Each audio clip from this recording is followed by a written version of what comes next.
I think One Nation's been the only consistent political party for the last 20 years. They're not talking about you. All right, well, let me tell you, One Nation is talking about you. It's like the media's run away from One Nation. They're too scared to ask us any questions, mainly because we're straight talkers and we've got the answers. This is like a call to arms. You guys need to start making the real decisions and who you're going to vote for. Hello, everyone. Welcome back to another episode of the ExCandidates podcast. As always, I'm joined by Adam Zara. How are you going tonight, Adam? Very good, Stephen. How you going? Good. And welcome back to Rebecca Thompson. She was ill last week. You're the glue that holds us together, Rebecca. We're a bit lost without you. Oh, I'm back now. I'm much better. So that's good. Hi, everyone. Hi. And on tonight's episode, we have Judith Hunter, who has a unique story. We're going to give her a platform to tell her story. This is one of the main things why we set up this podcast, to give people a platform to speak their mind and get their message out. So I don't want to steal too much of her thunder. She had a daughter that went through some pretty troubling sort of experiences with gender and receiving some treatments that Jude wasn't or even aware of. So welcome to the show, Judith. Can you tell us a little bit about yourself and a bit of a background with your story and your daughter? Well, I've got my daughter who is now 21. I have a son who's 17. I had my children quite late in life, and I have 3 stepsons who are all well into their 30s. And when my daughter was 15, she started experiencing mental health problems. And to be thrown into the mental health system in Australia, it was a pretty shocking experience, really. We started off through the public system, then we went private, and that went on for 3 years of 15, 16, 17. She had very poor mental health. And then quite unexpectedly, out of the blue, about a month before she turned 18, she told us that she was really a male. She was a boy. And she had announced it all over social media and then told us that everyone knew at school and had known for months, and all the teachers were supportive of her. And I found that really upsetting because of her mental health. We had clearly been in touch with the school for a long, long time over that issue, because she had extended absences from school. And so I'd had constant contact with the school. So to have not been involved in that occurrence at school and had been kept in the dark by the school staff was pretty shocking. But then she ended up in our local hospital telling us that she was suicidal, because we immediately didn't sort of agree with it. We thought it just didn't ring all true. It wasn't there was something not right about it all. And I knew there was 2 other girls in her drama class, so she went to a drama group, who were also saying the same thing. So that immediately raised red flags to me, that suddenly you've got 3 young girls. I mean, I'd virtually never heard of transgender before. I mean, we've all heard of it, but just suddenly think it was always something really with men. It was mainly males, historically, who were transsexual. And so I thought, this is all very odd. I'm going to start researching, and I've spent over 3.5 years now researching. Thousands of hours of my time have been spent reading and researching. And I very, very quickly learned that this is a social contagion spread by the internet, a teenage adolescent fad. It's quite extraordinary, the time that we're living in, what is happening, and that it has been pushed through the internet, social media, mass media. this gender, the whole concept of this, that people have got a gender identity and that they can actually, and gender has been confused with the word sex. And, you know, to me, sex means you're a male or a female. Gender to me is also almost a replacement for personality, what your personality is. I mean, we all have personalities and express ourselves in a range of ways, whether they're masculine or feminine. And so I really thought, no, this is something that's very, very concerning. But the staff in the hospital, when she was admitted to the adolescent mental health ward, my husband was with her overnight for the admission, and when I went in the next morning, there was a male name above her bed, and I was told that I had a son, not a daughter. And I was just astounded. I said, what are you talking about? I was told by the hospital staff that I was transphobic, that I was a bigot, that I was a horrible person, that I was an unsupportive parent. Mind you, I had taken my daughter to over 70 medical appointments in the previous 3 years for her mental health. So, you know, that's telling you what an unsupportive parent I was. So the nurses, sorry, Jude, so the nurses and the medical staff at the mental health facility or hospital was saying that you were unsupportive and you were transphobic because you took your daughter. You checked your daughter because in. I wouldn't immediately agree that she was a boy. Yeah, wow, that is, you know, it doesn't seem very supportive of the family unit there. No, it was horrendous. She was admitted over the Thursday night. I went in on the Friday. I was treated so appallingly. I went home in a state of absolute shock. I went home. Our son was, oh gosh, he's 4.5 years younger, so he was like 12, 13 at the time. He'd actually become anorexic with the stress of her behaviour, and so I was dealing with him, with her, and I got home and I was just in this absolute state of shock. And I'd only just left, and then they rang me and said, oh, can you come back and fill in some forms? I said, I was there an hour ago. I said, no, I'm not coming back till tomorrow morning. I was in such a state of shock. So I went back the next morning, and they had told me the day before, you know, if you don't agree that she's a boy, she'll kill herself. She'll kill herself. Wouldn't you rather have a live son than a dead daughter? This stuff being put on parents who have spent 3 years trying to help their child through mental health problems. I remember just sitting in that hospital on the Saturday morning, filling in these forms, sobbing and sobbing and sobbing. And then they said to me, oh, well, it's Saturday. You can take her home on day release. And so I thought they weren't really concerned about her going to kill herself if they sent her home with me on day release. So basically they were willing to, you know, allow you to admit her for being, you know, mentally unstable.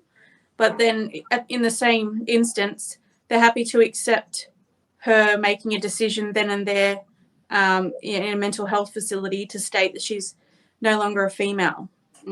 Yep. So I took her with me that day on day release. I felt they were just pushing her out the door. She spent the whole day telling me she was going to kill herself, which I thought was just her regard. I quickly had learned that these young people learn a script on the internet. They learn a script to blackmail their parents, to bully their parents into going along with this. And so by then I'd done enough research and enough to find out that this was just something unbelievable. Absolutely unbelievable. Anyway, I dropped her back that afternoon and said, because I said, you can take her out again tomorrow too. I said, no, I'm not taking her out again tomorrow. She spent the whole day telling me she's going to kill herself. Well, then I sort of had a bit of a a meltdown and a breakdown myself with the shock of it all. And we were meant to go in for a family meeting on the Monday. I couldn't get out of bed. I was in, perhaps you'd call it PTSD, whatever. I just had a total meltdown.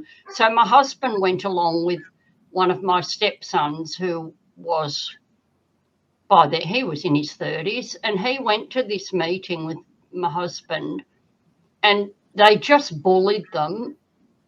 One of the staff actually said, I guess, so what? When you were little, they were talking to our daughter, when you were little, I guess your parents dressed you like a girl. Well, Jude, and had your daughter ever mentioned anything prior to this situation about maybe being confused about her gender and Never. nothing? Never. Never. Completely out of the blue. Except I knew there were these two other girls at the drama group doing exactly the same thing. So they told us they wanted her to be referred to the paediatric endocrinologist at that hospital to start male hormones. She was 17. Just like that. No further analysis. Nope. She was admitted on the Thursday night. She spent the whole day Friday sleeping because she'd had no sleep overnight the Thursday night because of the admission. She was sent home on the Saturday. There was no staff there on the Sunday. The Monday morning was the meeting that I couldn't get out of bed to attend, and the Tuesday they sent her home. So there was no opportunity to have any psychiatric analysis of her whatsoever, yet they immediately just said, she needs testosterone. We're referring her to the paediatric endocrinologist. And I said, no, we're not doing that. We don't agree with that. We are very concerned about this situation, and we are going back to our GP and back to our private psychiatrist because we don't agree with that. And how did they? And what did they say? What did they say when you came back with that? What they did, they went ahead with that referral because 4 weeks later she turned 18. They made an appointment with the endocrinologist for her against our wishes, and they wrote up her discharge summary from the hospital, because I did not find this out till about 6 months later when I got my hands on a copy of the discharge summary, and the discharge summary said that her parents agreed to the referral. Agreed to the referral. Say that again, sorry? Yeah, so they falsified her discharge summary saying that we agreed for her to be referred to the paediatric endocrinologist when we didn't agree.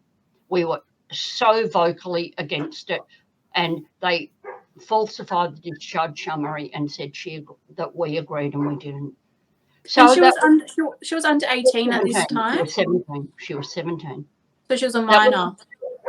That was October. She turned 18 in the November, and the appointment was in the December.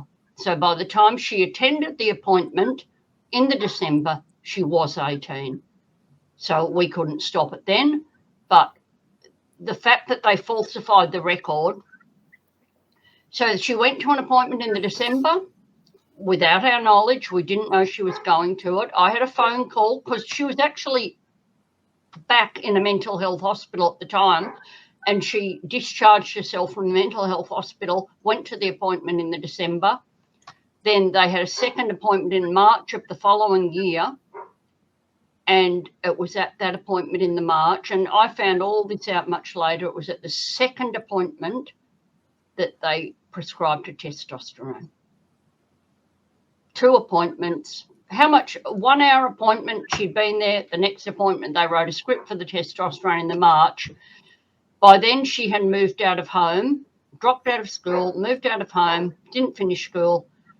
And then in the May of that year, she asked me to attend an appointment back to this endocrinologist who prescribed the hormones. She wasn't living at home, but I went with her. And I took my sister, who's a medical practitioner, to the appointment. And I was a mess. I was an absolute mess this time. I was really struggling. And, you know, my daughter had left home in such unpleasant circumstances, and I suspected she had started hormones. And I went to that appointment with her. I hadn't seen her for nearly 2 months, but I was really suspicious because her voice had her voice had changed. Her appearance was changing. You know, it was so dramatic, the changes that were happening. And I said, and my sister was there as witness, and I said, our daughter has been so mentally ill. We're so concerned. We've made an appointment at the only psychiatrist in our hometown who deals with these issues, but it took us like 9 months to get into him. So we're still waiting for that appointment. And we don't agree, you know, that our daughter should be going on hormones because we're so concerned about her mental health. And that paediatric endocrinologist sat there and said to me, don't you just want your daughter to be happy? Oh my goodness. Wow, and the thing is too, like with gender dysmorphia, it's kind of like against, I don't know, it's kind of like, it's kind of like against what the ideal of female and male, you know, it's just to try and fit you into a stereotype anyway. This is a fad that's happened. I mean, you look back, I'm 59. Look back in the 60s, the 70s, the 80s. Where were all the teenagers saying they were going to kill themselves if they didn't get puberty blockers and hormones? Yeah. Where were they? They weren't there in the 60s. They weren't there in the 70s. They weren't there in the 80s or the 90s. This has become a teenage, it's been spread by the internet and mass media, and young people every generation has had a fad, whether it's been the hippies or the goths or the punks or the rockers or the mods. Every generation has had a fad that is, you know, the finger to society, and we're going to rebel and we're going to be the different ones. But this is a fad that's being encouraged by the medical profession. And these are young people who are struggling. We have a mental health crisis in the Western world with adolescents that is unprecedented. The mental health crisis that is going through young people. And what has brought on this mental health crisis?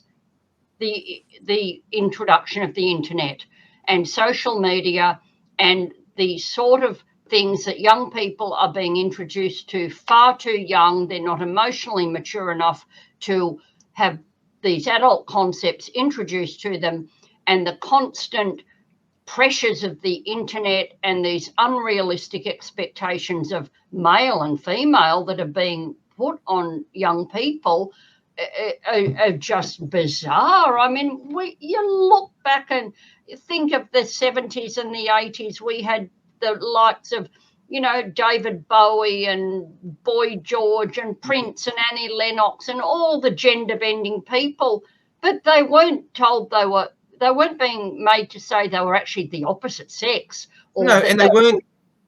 Sorry, and they weren't given chemicals that actually alter their body. They weren't being told to take drugs that would irreversibly harm them. That's right, irreversibly harm them. Jude, just quickly, your daughter is okay though, right? Now. She lived out of home for 3 years. She took the testosterone for at least 1.5 years. She had completely cut us off last year, no contact. And then she turned 21 late last year and she reached out. And then she came home in the first week of January this year. We got a phone call. She'd admitted herself to a mental health hospital because she was suicidal, because she regretted what the testosterone had done to her.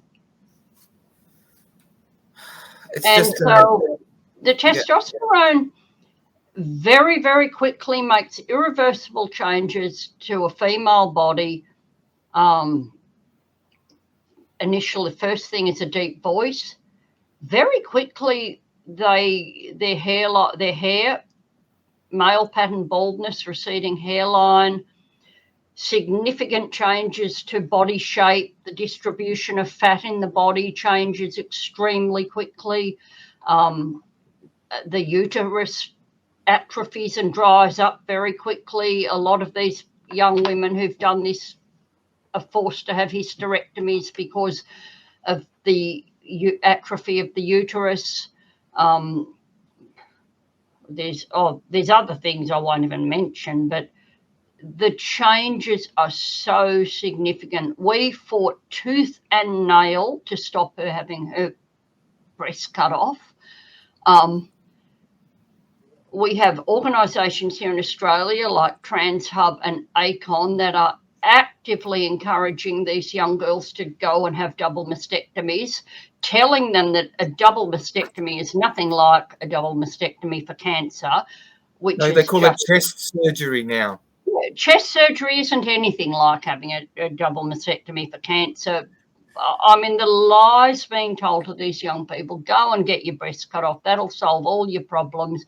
Go and GoFundMe, and you don't need your unsupportive parents. We'll support you. We'll support you the recovery from the surgery. Go and get your breast cut off. We sent threatening letters to the surgeon we knew was going to do the surgery. We sent threatening letters to the private hospital where he operated. We actually managed to stop the surgery happening. So at least now she's not regretting an unnecessary double mastectomy. Well, that is a small victory for you guys. That was something for her future that I'm grateful for securing that for her. However, the effects of the testosterone are very, very significant. She really does regret what she did, but no one. And she said to me, why did people allow me to do this when I was so mentally ill? Why did they let me do this? And so many of these young people doing this are on the autism spectrum. She's since been diagnosed as being on the autism spectrum. Young people on the autism spectrum feel as adolescents, as teenagers, they don't fit in. They don't relate to the mainstream peer group. And so now they go searching on, whereas before they just had to muddle along. But now they find the internet with all the misinformation that's telling them that means they're transgender. That means you go and say this to your parents. If your parents don't agree, they're terrible people. You can wipe them out of your life. You can turn to this trans community who'll support you. You can go and have these hormones and surgeries that will fix everything. It fixes nothing, and it causes a lifetime of serious problems for these young people. And the number of young people starting to speak out it's terrifying, because I spend so much time, I'm in parent support groups from all over the world, talking to parents who have gone through what we've gone through, who have seen their children sucked into this ideology like what happened to our family. And it's horrible. The next 10, 15 years are going to be really, really scary, seeing the tsunami of young people who have been harmed by the medical profession, who have jumped on an ideology. And I mean, it's money making. The pharmaceutical companies are making extraordinary amounts of money from these drugs. The surgeons are making extraordinary amounts of money from these surgeries. And the people who are suffering are our children and young adult children. And it's beyond horrific what is going on. It really is. And I went back to what has now become a gender clinic in our hometown, and when our daughter came home suicidal earlier this year, I rang them and I said, this is what's happening to our family. This is what's happening to our daughter, who you prescribed hormones to a couple of years ago. And I'll get someone to ring you back. Well, no one rang me back. So I rang again and no one rang me back. So my husband and I went and knocked on their door at the clinic. And we want to speak to the manager. We want to tell you what's happening to our family. And they came out, and my husband and I stood on that veranda for half an hour telling them what we were coping with our family. Our daughter didn't get out of bed for almost 3 months. Did they offer you any sort of, after hearing your story, and did they offer you any sort of like support? Like, did they offer to bring her in? Well, we can't talk to you. We can't talk to you because your daughter's over 18. We can't talk to you. We'll offer you support. So the support they offered her, they made an appointment for her to speak to the endocrinologist. Well, she told me that the endocrinologist didn't speak to her. Her questions about everything that happened to her and was it reversible and what could be done to reverse it, her questions were relayed through a third party to the endocrinologist. So she didn't even get to speak to the endocrinologist. So I made an appointment for her to speak to a Sydney endocrinologist that gave her some answers. She was referred to a speech therapist there, who I do believe she has seen, talking about what you can do to try and bring your voice back. But actually, I don't think you can do anything to bring your voice back. And they've made an appointment for her to see a dietitian because she put on 20 kilos when she started testosterone. But then she turned up for the dietitian's appointment a week ago and was told it wasn't on. So the help has been scant, pathetic, but they won't talk to us about the supposed help because we're not allowed to be involved. But I get from her what is happening. But when we did turn up on that veranda and said how terrible things were, we were told that they weren't an emergency service. We're not an emergency service. And, in the last 3.5 years, I have written so many letters. I wrote to the previous Federal Health Minister, Greg Hunt, many, many times. I wrote to Brad Hazzard many, many times. I wrote to the AMA, the Australian Medical Association. I made several complaints to the Healthcare Complaints Commission about what happened to her.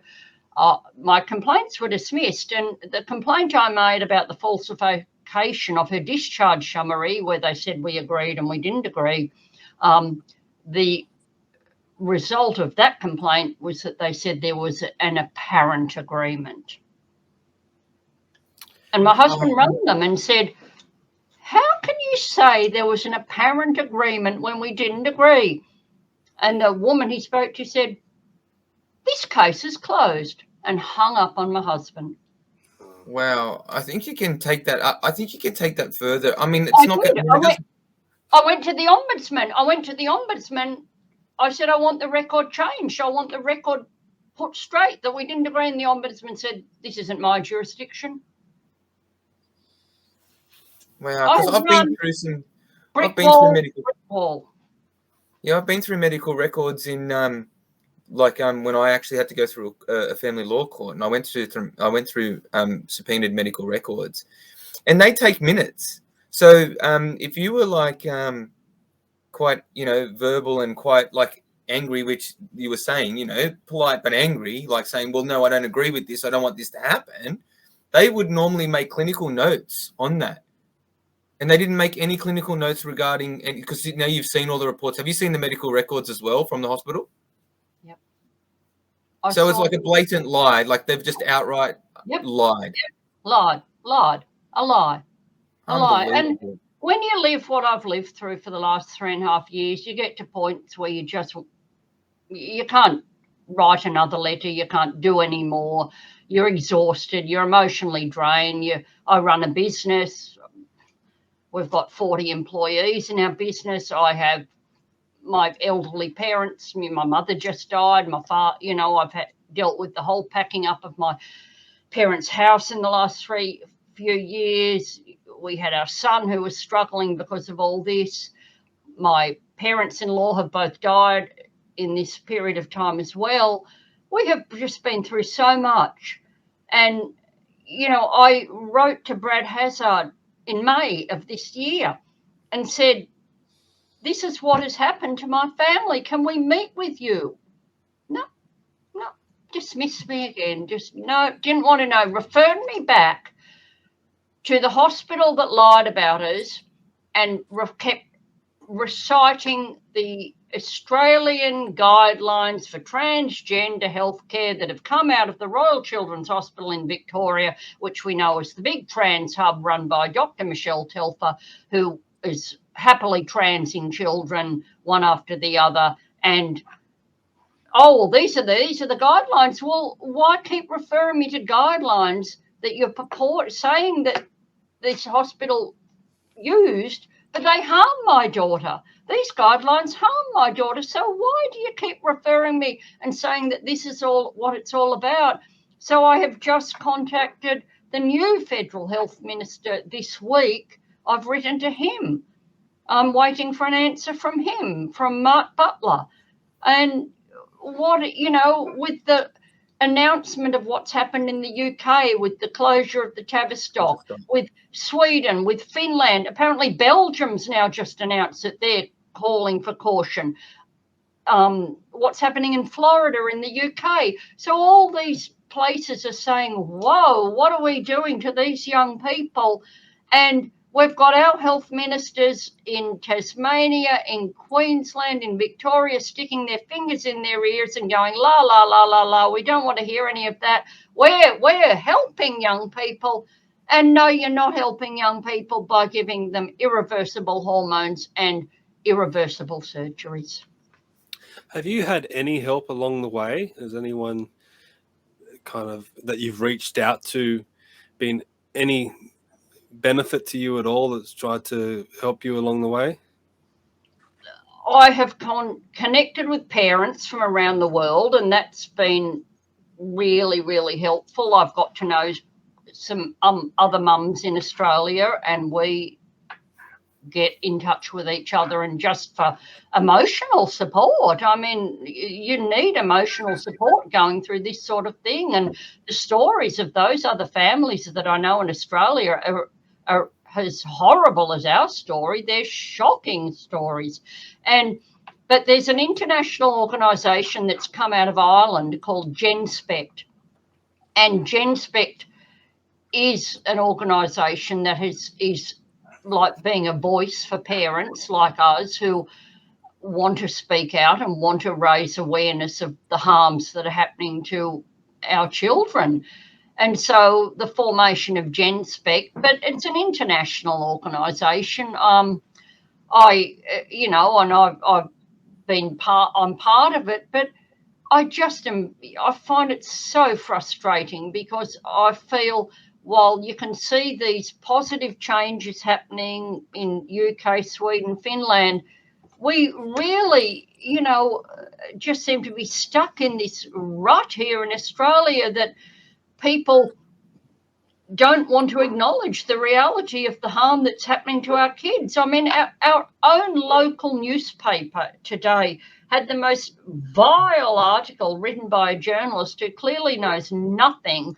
And I guess in one way he's raised the subject, which has never been raised before properly in our local papers, but it's all a very ignorant take of it, and making out that there's no gender binary, and, shouldn't people be allowed to do what they want to do? But it's clearly a reporter who has no idea of the harms and of the young people who are speaking out globally about the terrible, terrible harms. There's a young man in the UK, in England, who's actually just started legal action against the NHS in England for pushing him down the path to, cut off his penis and take male hormones when he was clearly mentally ill and wasn't in a position. And to think that our health providers are just blindly encouraging people to do these really, really invasive, life-changing, irreversible surgeries it blows my mind. It really blows my mind. Jude, just like what we've all seen, like especially over the past couple of years, it's like take a tablet and and get it and or take a tablet and you'll be better. And I think that's the problem. I don't think that they've actually I did, knowing that you were coming on and just looking into the transgender topic just a little bit more, especially now that Tavistock has been closed down by the High Court of England. That Kira Bell, she was given drugs at the age of 16, very similar to your daughter, to pause her development as well. And then same thing now. I think she's about 23 now from memory, and she's regretted every minute of it. So she questions the fact that if she'll ever be able to have a child again. She also didn't have. They were pushing her to get her. I think she did get her breast removed. Actually, She did, yes. Yes, that's right. So she did get her breast removed, and she goes. So she knows that she'll never ever be able to breastfeed. Yep. And that's just the start of it. Let alone, and she was never warned of any of the other side effects that were given from there. So it seems like there's this global pattern. And unfortunately, with what you were saying about how we know, you said that Great Britain's closing them down. Sweden, you said they're reversing their policies on it all. It just seems to me that Australia is starting to be really slow in response. Where instead of learning from other people's mistakes, and well, I'm just a Campbelltown boy, and what happens is I was taught by my parents to learn by other people's mistakes before you make them. Yep. So it really seems it doesn't make sense as a government, as a country, not to learn from other countries that are just a touch ahead of us. So Great Britain is now probably 6 months ahead of us at least in rolling back all their transgender clinics and their advice and stuff like that. I mean, what in Victoria they've got the mature student law where they can legislation where a 6-year-old can go to school as a boy and then decide that leave home as a boy, be a girl at school, and inform and instruct the teachers not to tell the parents about any of that. Are you aware of those rules in Victoria at the moment? And what sort of professionals at the school have the knowledge to make that decision? That's such an important thing, because once you start sending a child down that pathway of affirmation, that's such a significant step. And those teachers, those people at school, they're not psychologists, they're not psychiatrists. They don't have the knowledge to know whether that's the right thing to do or not for that child. And how dare they usurp the authority of the parents? It's like the state is stepping in and taking authority off parents to make decisions for the welfare of their children. It's astounding. Well, I know one of my local high schools out where I live, they are doing gender fluidity classes for their students. One of my friend's daughter came home and she'd found a letter about it in her school bag. Basically, her daughter's 14. So prior to discovering that, they were going through a process of her daughter being confused about her gender, had raised the possibility of having chest surgery, all these kind of things. And then my friends come across this letter about these classes, and it's, put 2 and 2 together. Fast forward 4 months later, she's as girly as can be, and it was all a phase. Yep. So they're in the education system now, and that's the problem, that it can go, that the parents will never be any wiser because it's all done during school hours. Yep. And look at it. This wasn't an issue in my lifetime, in the 60s, the 70s, the 80s, the 90s. This was not an issue with young people. Why is it an issue now? Because this stuff has infiltrated schools. The whole gender nonsense is being put in children's head. It's confusing children who don't need to be confused. Why adults want to put these concepts into children's brains? I mean, there's not one human being on this earth who ever has or ever will change sex. It's as simple as that, because it's impossible. Jude, when I spoke to you through the week, you mentioned something about your son doing an assignment at school. Can you just touch on that and tell us about that?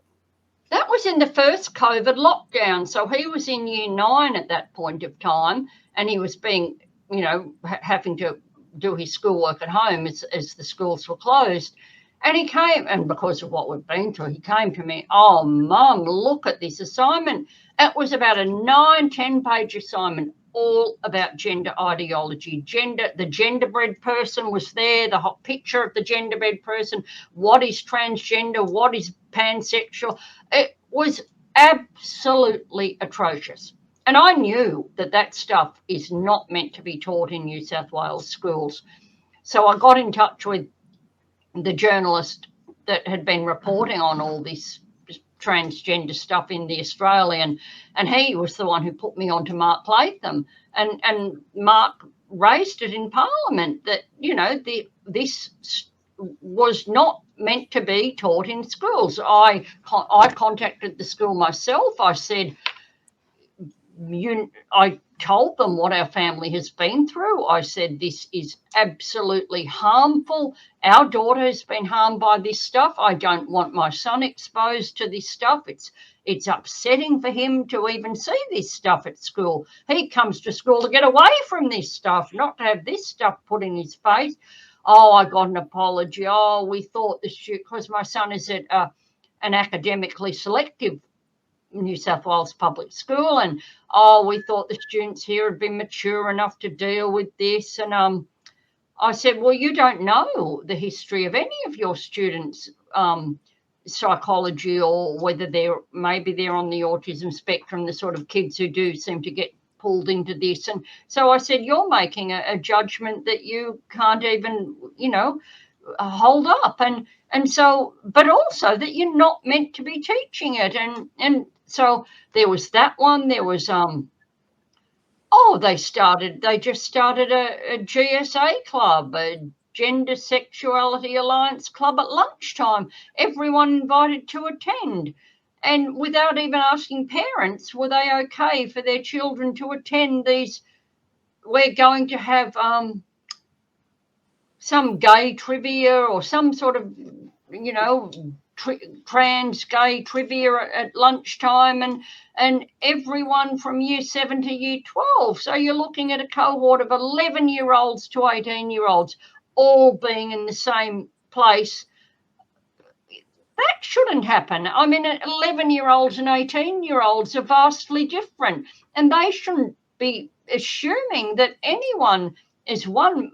These young people aren't mature enough to deal with these concepts, and also that not even seeking parental permission to attend those sort of things. So it's terrible what some teachers at schools are pushing onto students, pushing their own ideological agenda onto students, when they're actually not meant to be pushing those things onto kids. Certainly it was removed from schools in New South Wales some time ago, and was not meant to be part of the curriculum. But some teachers are trying to sneak it into the curriculum because they think they're woke and in with the times, but they don't realise the damage they're causing to young people. And there are several kids in my son's school who are saying they're the opposite sex, and I mean, he just rolls his eyes because he knows what we've been through, and that girl isn't actually a boy, and that boy's not actually a girl, and who cares what the boy or the girl wears, or it's not a big deal. We should teach them to wear what they want, when they want, who cares, but it doesn't have anything to do with their sex. Jude, it seems like, the schools, I mean, my kids go to school and they won't even give my kids a Panadol for a headache without sending them home or without calling us. Actually, I think what happens is, I think our school at the moment is we can actually, they call us, we can take Panadol, give the child Panadol, wait a bit, let them see if the headache goes well, whatever it is, and then we can go. If it doesn't go, we just bring them home. Yet they can actually force upon them ideology that I believe is design. Look, I'm not saying that there's no such thing as people wanting to be trans. And, you know, I think that should be left for an adult person to make that decision on their own. So I don't think it should be for a parent to have to decide for a child. I don't think children, even to the age of 18, it's even at 18. I remember what I was like at 18, and I wasn't mature enough. I don't even think I fully matured until I was about 40. So I think there's a lot of life lessons to be learnt. You know, but I think that some of it's actually designed to break the family apart. If you have, and it has, and I mean, from what you're saying, your story is explaining what I actually believe happens. Because if you have a child that goes to school as a girl, your daughter goes to school, a daughter goes to school, and then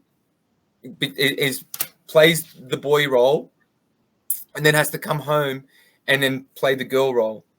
Then what happens is eventually that's going to break or wear the child's mental stability down anyway, because they're basically splitting their personality. Then what happens is then it would cause pressure on the family, because, you know, the child starts, you know, acting out, starts breaking out, and then it starts putting stress on the family. And as parents, we should understand what our children's life is like, even at school, to a degree, because I believe my kids should have a safe, free space. That's why I love school for them, where they can actually be themselves without having me watching over them. But but when it comes to mental health and stability and ideology, that's up to the family unit, not really a school to kind of decide. So I believe it does break down families in the end, a long-term, apart from a child being prescribed testosterone or estrogen, being basically brainwashed by a teacher's ideology or a specialist's ideology that you have no idea they're even seeing. It's not going to help the family unit at all, and it's certainly not going to help the child. So it really touches my heart. I really feel I'm sorry that you're going through this, and I'm sorry that the families who are going through this. I know that, like, it's a very touchy topic. We're not saying that, you know, people shouldn't trans if they want to trans, but we are saying that we don't believe that. Well, I'm saying that I don't believe it should be left up to a child to do. I think you should be an adult, and I think you need to go through the proper psychiatric help to understand your body, understand why you feel the way you feel, and try to get to the topic first before taking the tablet, because it's not an asthma puffer where you take a puff and you can breathe again. It's body altering and mind altering. So look, I think a few of us, we've been left speechless, except me, because I'm the talker. Well, I just want to jump in there, because I had a conversation with someone in my inner circle here in Warringah today, just this morning, and she revealed to me that she's lesbian. And what had happened was, I came across last night a post from the young Greens that they're going to hold a transgender bingo event, and it's for all ages. And obviously I looked at that and thought that was wrong for a political organization to stage an event like that. So I posted it in we have a discussion group here in the Northern Beaches. I posted it in our group chat, and she contacted me, and we spoke on the phone this morning, and she said, can you please show more tolerance in this issue, because there's people that are legitimately they're gay or they're transgender, and they have their own circumstances that they've been through in their lives. But I said to her, look, I have this guest on the podcast tonight, and she had an underage child that was prescribed hormones. How do you feel about that? And she's, don't you think it's a parent's right to look after what their child is being prescribed, when it comes to hormones and things like that? And she told me about her story.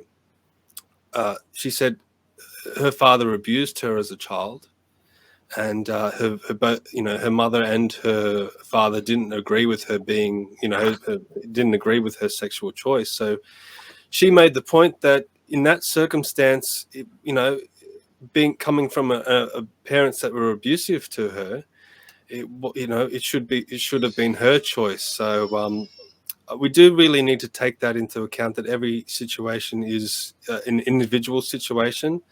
But my main concern is when it does come to the testosterone being prescribed, because I come from a bodybuilding background, and testosterone is banned. So if it's banned for men to take testosterone, why is it acceptable for girls, young girls? Some of them may be underage. Why is that okay for them to be prescribed testosterone when it is illegal for a grown man to take testosterone? So, and I think the thing that you really have to recognise is this has become a fad.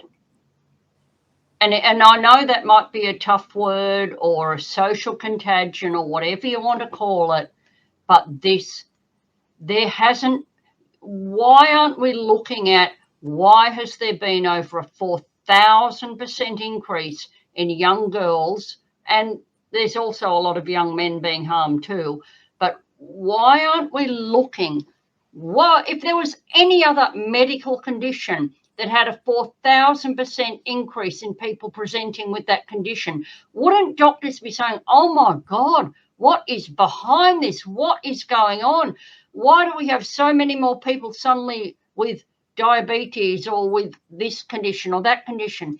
The huge increase in people suddenly saying they're trans, they need hormones. That is the crux of this matter. And why aren't we having the same increase in people in their 30s, their 40s, their 50s, all asking for the hormones, all, the society's suddenly more accepting, so we're more accepting of trans people. So where's the huge increase in people in all other age groups wanting these hormones and surgeries? It's not there. It's a very vulnerable population of young people who are extremely impressionable and who are the people who do fall for fads. And so that is something to me that is so crucial, that is being overlooked by the medical profession. Why are these gender clinics for children and adolescents? Where is this huge increase in adults transgendering? The question I'd like to ask is, why are we apparently we're failing to acknowledge the small percentage of people who identify as trans if we don't accept that our children from the ages of 4 and up are exposed to it? Why can't we allow for adults to do what they need to do for themselves but keep our children out of it?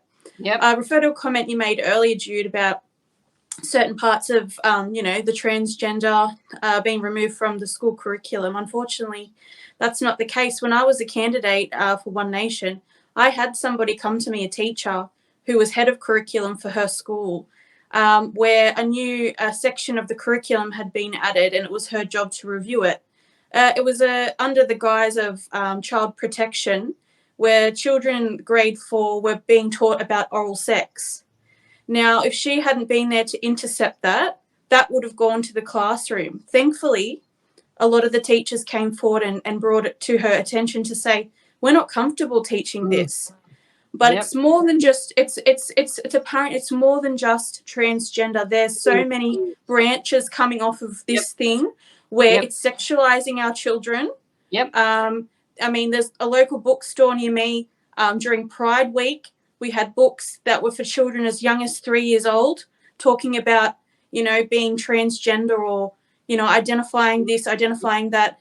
I don't see why that is necessary in order to accept a small percentage of adults in the gay community or in the trans community. I don't understand how we've got to the point of exposing our children to this sort of thing when they're too young. You can't smoke a cigarette legally until you're 18. You can't go to a bar. You can't drink alcohol until you're 18. Why is it okay for you to decide your gender much younger than that? That's the question I'd like someone to answer for me. Not necessarily you, Jude, but somebody, in that industry at least. I totally get it. It's like the whole ridiculous thing of suddenly having drag queens in libraries reading to children. Why are we having male sexualized, highly sexualized, facsimiles of females? I mean, what a horrible impression of a female, this totally overtly sexualized mimic of womanhood suddenly being read in libraries by men to children. And we've opened up this can of worms where us as women, we carry a child and we give birth to a child. We don't get that privilege now to be called a mother because it's offensive. And we're not able to, identify as breastfeeding, which is an absolute privilege and an honor as a mother to be able to do. That's now taken away from us in order to cater to a small minority. So as I said, it's like an octopus. There's 8 arms and there's more growing by the day. It's clearly not just about who's gay and who isn't, or who's trans and who isn't. There's many layers to it. There is. I mean, I've been down this rabbit hole for nearly 4 years now, and the stuff I've learnt in 4 years curls my toes, makes my blood boil. Like everything what you've just mentioned about, the whole erasing of womanhood and taking over. If women can't just define themselves, how can they stand up for themselves? We suddenly don't exist. We're just a fantasy in a man's head, and women don't exist anymore. I mean, it goes on and on. It's aside from the harm happening to young people, there's a lot of terrible aspects to this that I've learned over the last 4 years that make me totally sick. So because you've lived it, Jude, moving forward, what would you like to see implemented to, in the future, so that this doesn't happen again to other young people or those that have suffered like your daughter? How can we support them? What would you like to see, from the medical field and the political field? What would you like to see be implemented to help those who have already been, injured or hurt? Or how can we prevent it in the future? I think we need to follow the example of the United Kingdom. As a result of the Cass review shut down Tavistock. We need to shut down all gender clinics, and like Sweden, like Finland, no hormones, no puberty blockers, no surgeries for anyone.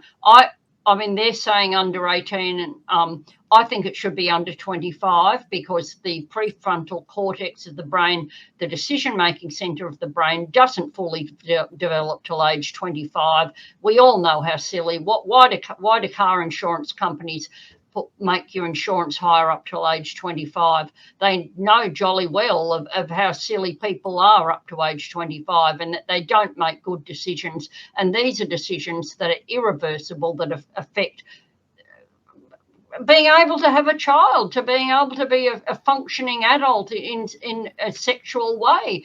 It's something that, you might not even, how are you going to even comprehend that under that age? So I think we need to shut our gender clinics. There needs to be compensation for the young people who are harmed. There definitely needs to be that.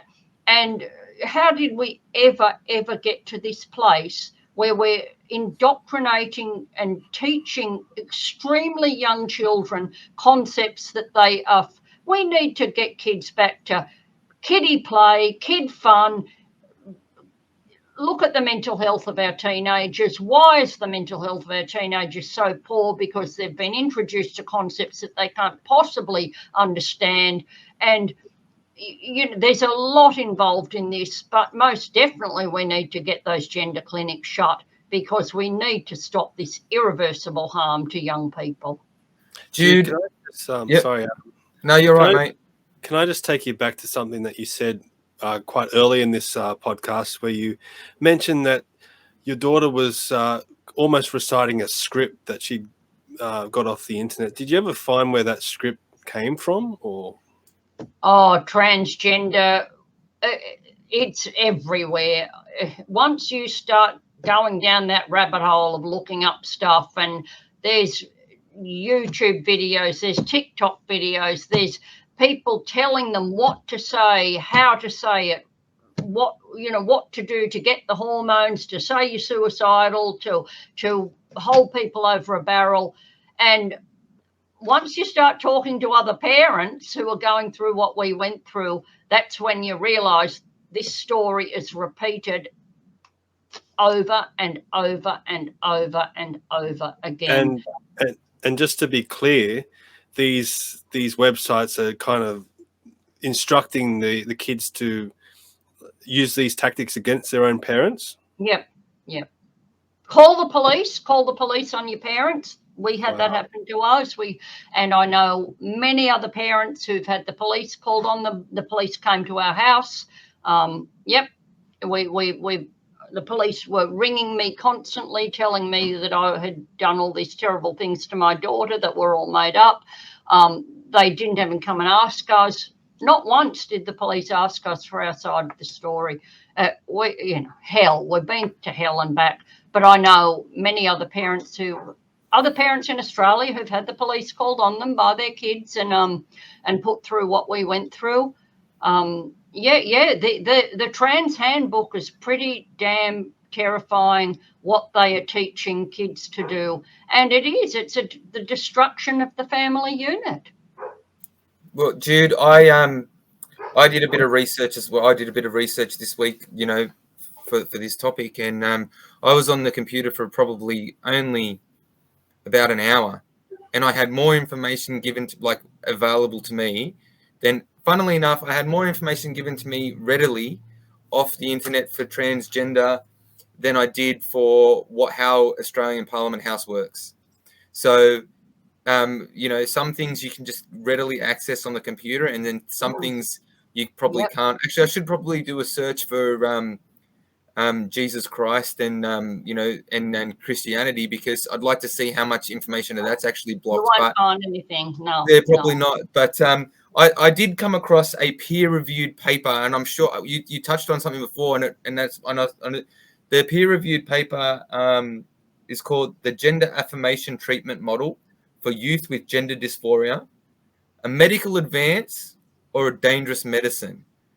Now, this report, it's fairly long and it's peer-reviewed, it raises some pretty good issues. I've sent it to Stephen, and he'll probably post up the link for everyone to have a read. But it's a bit of a read, but it talks about a lot of the things that they're saying. So it talks about how in early medicine, I haven't got the dates with me right now, but the early medicine where they used to give people who acted a bit crazy, like frontal lobotomies. And so basically your wife was acting up and acting out a little bit. You could take it to the psychiatrist and he would go, she needs a frontal lobotomy. And then they would just knock the frontal lobe out. And then what happens is, and then that was then meant to be the cure for the condition.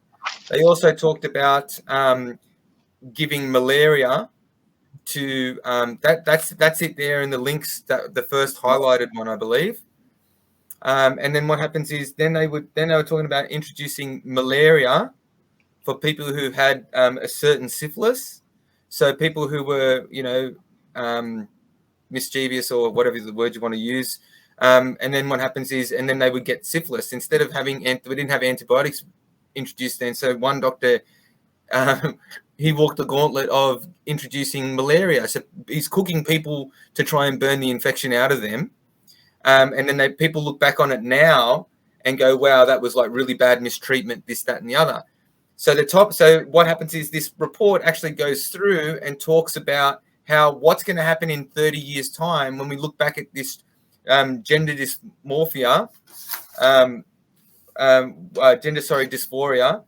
And then what happens is, and what we've offered is basically for girls, they can go on testosterone, they can get their breasts cut off, and then they can, and that's the cure. That's going to fix it.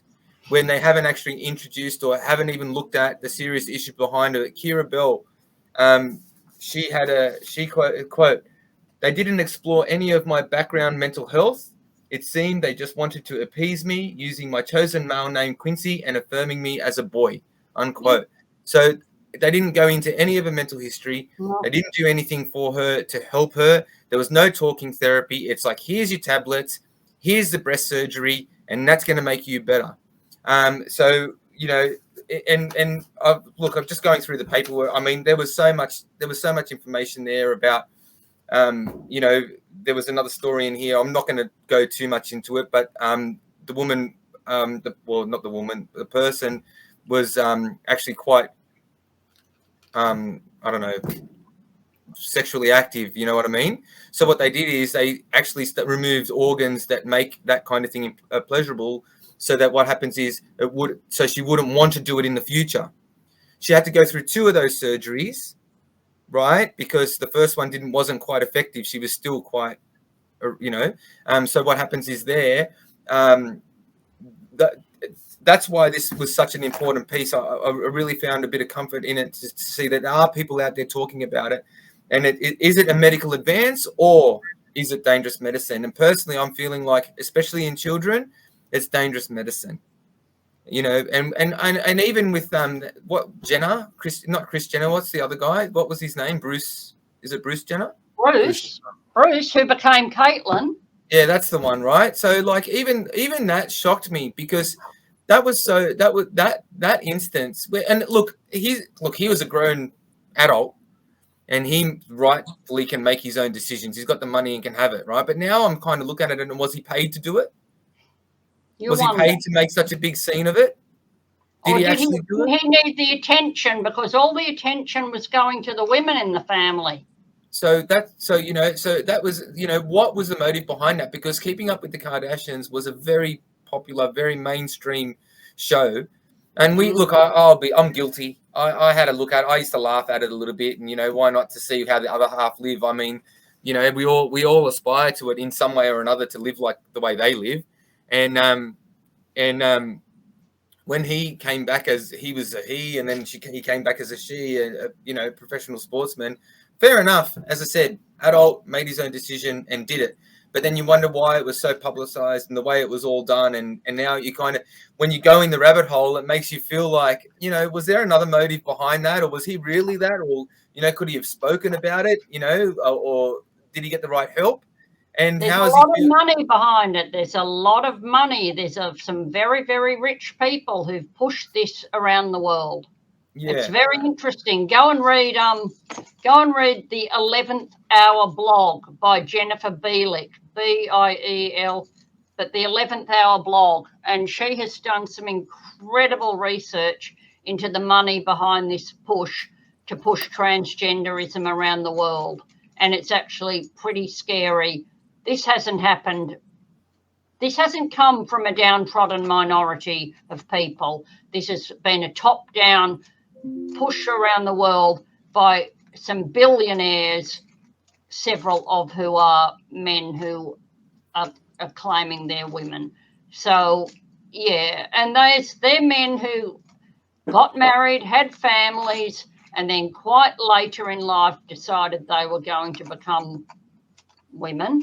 And, yeah, Jennifer Pritzker, there's a Martine Rothblatt, Jennifer Pritzker, there's several of them, but go and read the 11th Hour blog by Jennifer Biel, and that will just blow your mind when you follow the money trail of where money from the Arcus Foundation has funded this push of transgenderism around the world and pushed it through universities, funding organisations all over the world. It hasn't happened by chance. Well, Jude, you mentioned universities, and we've said it a few times now, because, and I know I can see, Rebecca, come on, Rebecca, you do it. You say it. You go, you say it.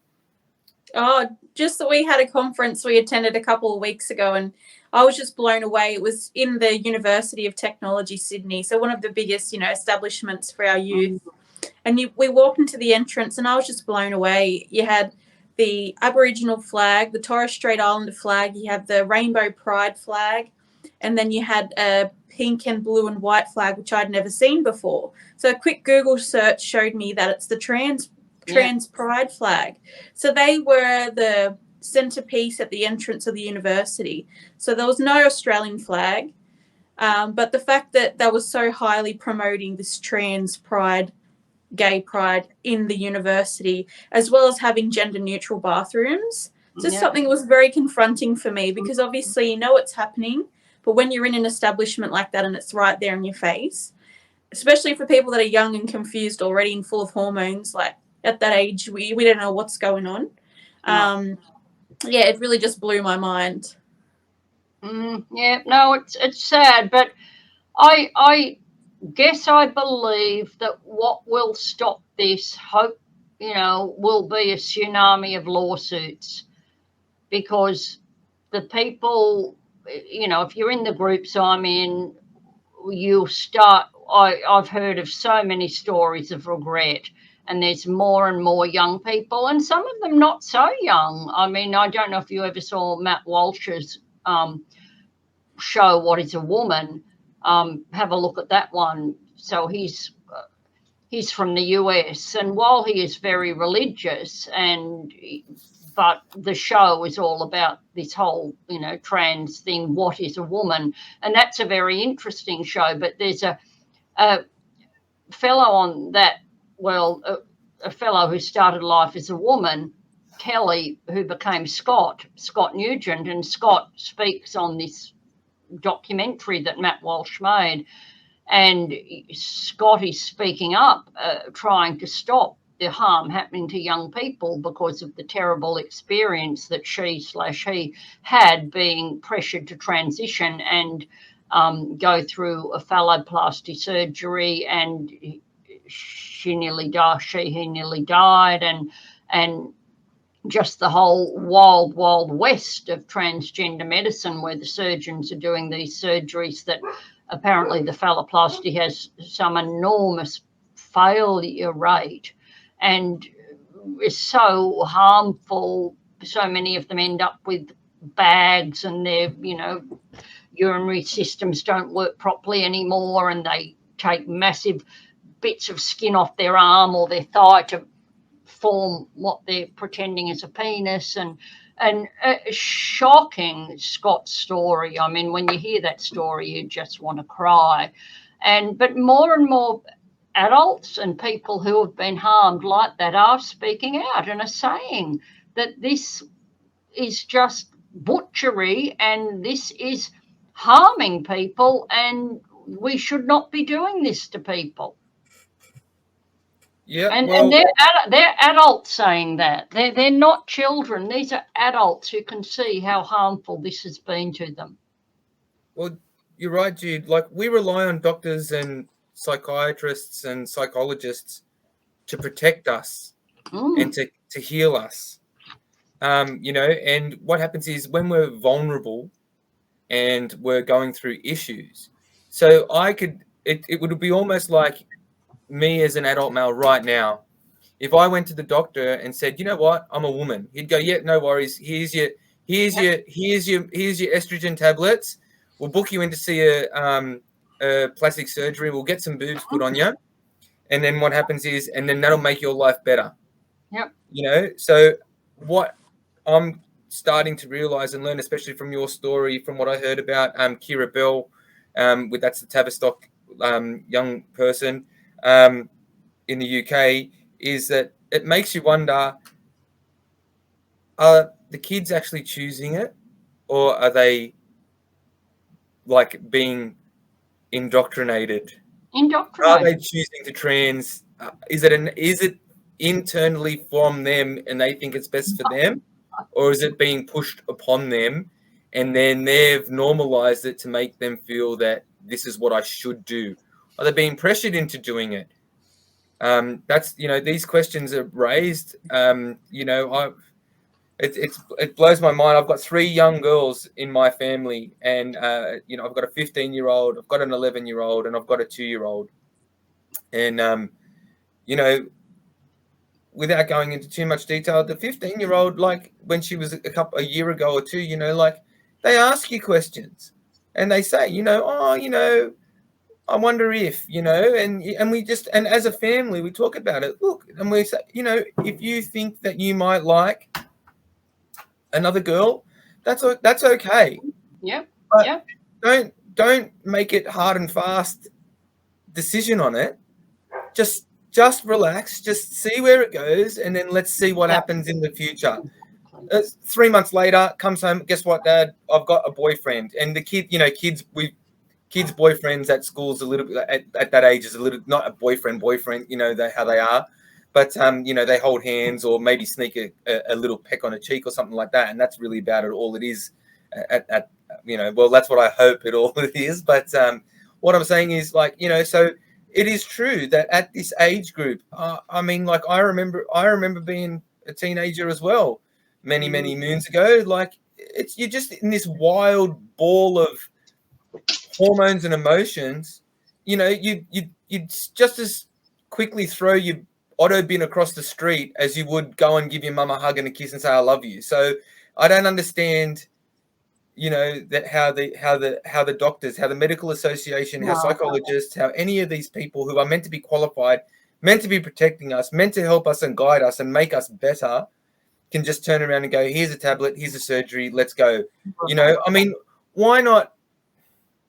Here's just an idea, because I like to come up with a solution here and there every now and then. I'm not saying to use it, but it's a solution, Why not say, okay, if you're 15 or 14 or 13-year-old goes, boy or girl says, I want to be opposite gender. No worries. What we'll do is, how about you try to live that life for a week and see how you feel. Actually, don't do anything, mate. No surgeries, nothing like hormones and stuff like that. But try to act like, live with it. And see what it's like. But even that, all you can reference is stereotypes, because what makes a woman a female and what makes a male is their chromosomes.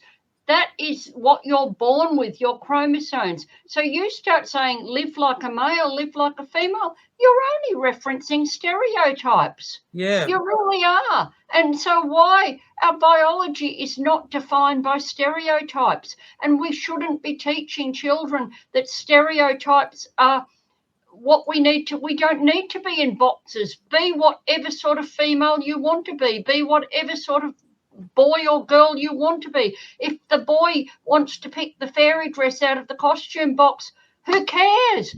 We don't care. And it's a good friend of mine, her nephew, who's in his 40s. Apparently, when he was a little boy, he used to say to his mother, Mum, I'm a girl, I'm really a girl. And he wanted to wear the fairy dress and he wanted to sew at the sewing machine. And for years, he used to say people were mean, they wouldn't call him a girl. And his mother just quietly reassured him and said, no, you're a boy. It's okay. You are a boy, but you can wear the fairy dress. You can play with the Barbies. You can do whatever you like. It doesn't matter. And he grew up to be a gay man. And this is what the harm is that is happening, is so many of these gender non-conforming young people now, if we left them alone, they would just grow up to be gay. But now that trans and the world has had psychic epidemics in the past. We have had bizarre, if you read back in the history of really bizarre incidents where people believed something or thought something or went along with something, there were dancing phases, there were laughing phases, there were these crazy things that went through society that people went all along with and believed in. And one of the most interesting books I read was Douglas Murray, The Madness of Crowds, and how people just go along with something because they don't use critical thinking and they don't stop and think, whoa, what is this all about? We're giving puberty blockers to kids? Puberty, the most important developmental phase of the human body? Well, the human body isn't a remote control. It's not a video recorder. We can't press stop and go. We can't stop puberty. That's madness. To think that we can control puberty, that we should stop it and say you've got a wrong puberty. Our bodies are what we are. And this madness that has taken over the medical profession and society, to think that we can do this to bodies, I believe it's very, very wrong. And I read a very, very interesting book when I first fell into this. It's called Don't Get on the Plane, Why Sex Change Surgery Will Spoil Your Life, Will Destroy Your Life. And it's written by an American man who became a woman, Renee Jacks, and I believe Renee has now, much later in life, gone back to being a man. But it was the whole story of Renee Jacks's life. And he, who became she, had sex change surgery back in the 80s or something. But the history of the doctors who started all this, who started this whole transgender medicine, Harry Benjamin, there were others, they were just complete shonks. They started an experiment because they thought they were the Messiah. They thought they were gods. And they've started the experiment that is sort of transgender medicine went full steam ahead, and then because of lawsuits really came to a screeching halt. But then there's now been this renewed push of it around the world. And it's very, very interesting to read the whole history of transgender medicine and to see what has happened with it. And it's really quite frightening. Jude, you know what, so much wisdom with what you said, you know, and I can, you know, you're right. I mean, that was another point, you know, that it is to fit in the it's actually opposite of what they want to do. Because if you are a gay man and turn into a woman and basically have sex with men, then you're just changing your body to fit the stereotype of society, which is women have sex with men, and vice versa. I don't know what. So that's that was a very key point that you made there. It's kind of the opposite. It's to fit in this social stereotype. It's very binary. It's not letting people just be. Yeah. So we're coming to the end of the show now. Thank you very much, Jude, for telling your story. Is there anything else you want to add before we go? Probably not. Just I wish I'd never, ever, ever, ever had to know any of the stuff I've had to learn, because it's been pretty awful. And, thank you for speaking out, Jude, and for your bravery. There's so many other people out there, I'm sure, that are going to feel inspired by this or by you and be able to come forward and connect with you and start helping their children. So thank you. If there's anyone watching this that wants to reach out to us and tell us their story, just email us below, info.excandidates@gmail.com, and you know, just give us your feedback, and you know, if you want to come on the show and tell us your story, we'd be happy to have you on. So again, thank you, Jude, and if you know, also, you know, keep us up to date with the health of your daughter as well. We'd like to, you know how she is with everything that's happened, and your son as well. So hopefully we can stay in touch, and we wish you all the best. Yeah, we wish you all the best, and thank you very much for tonight. Thanks. Good night. Take care. Bye-bye. See you, everyone.